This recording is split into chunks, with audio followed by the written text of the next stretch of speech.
These are some really interesting quotes from the media critic Neil Postman from his book Teaching as a Conserving Activity. And Neil Postman was a student of Marshall McLuhan, and he founded the NYU School, the New York University School of Media Ecology. Uh, and this is a kind of two quote question, so it bleeds into the next slide. So, uh, what is ecology? Neil Postman asserts ecology is about the rate and scale and structure of change within an environment. It's about how balance is achieved, a balanced mind and society, as well as a balanced forest. It is therefore as much about institutions, bulldozers, freeways, artifacts, and ideas as it is about natural processes, trees, rivers, and the survival of herons. Herons are birds. Postman continues, and it's the second quote in this test question, what is ecology? Postman asserts, armed with this principle, we have an approach to understanding and addressing the problematic relationship between education and culture change.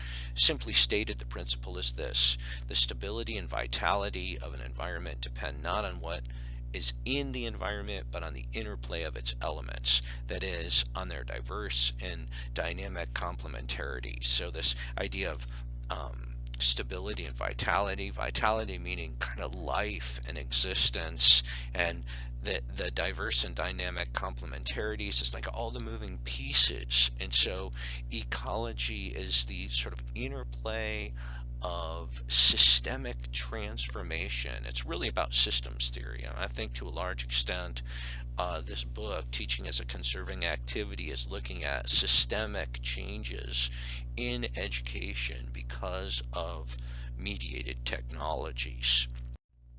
What is cybernetics? Well, it, as a kind of foreshadowing, cybernetics has to do with systems theory and information theory, has to do with information within a system. So this is what Postman asserts.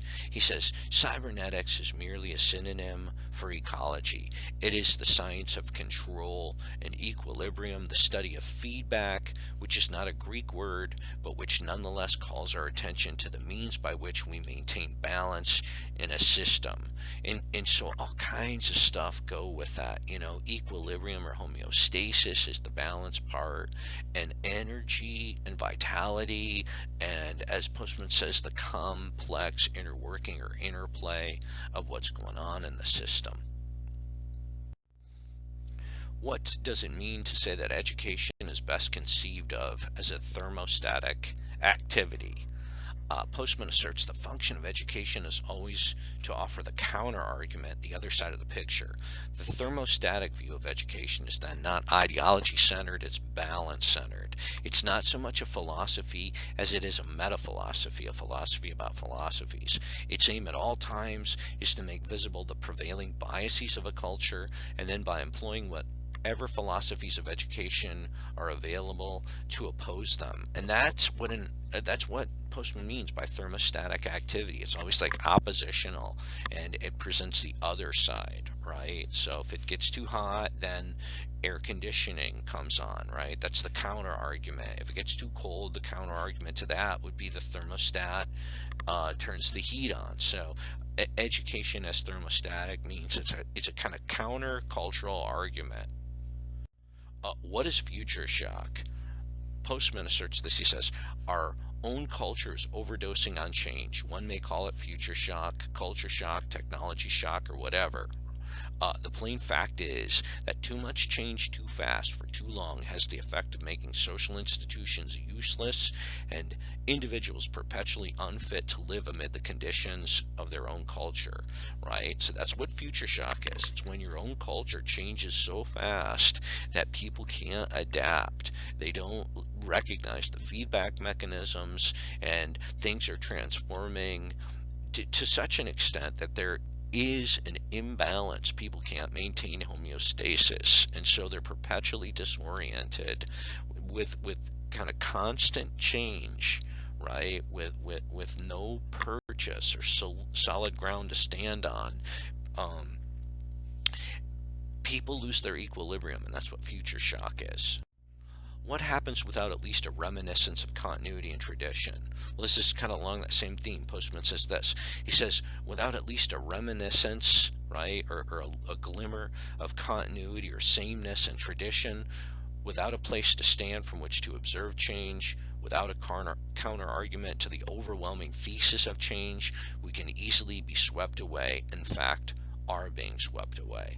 And that's this idea of future shock. There's just too much mediated technological transformation, not enough sameness. We can't get our bearings. What is media ecology? Media ecology is the study of information environments. It is concerned to understand how technologies and techniques of communication control the form, quantity, speed, distribution, and direction of information, and how, in turn, such information configurations or biases affect people's perceptions, values, and attitudes. What is the general purpose of all media education?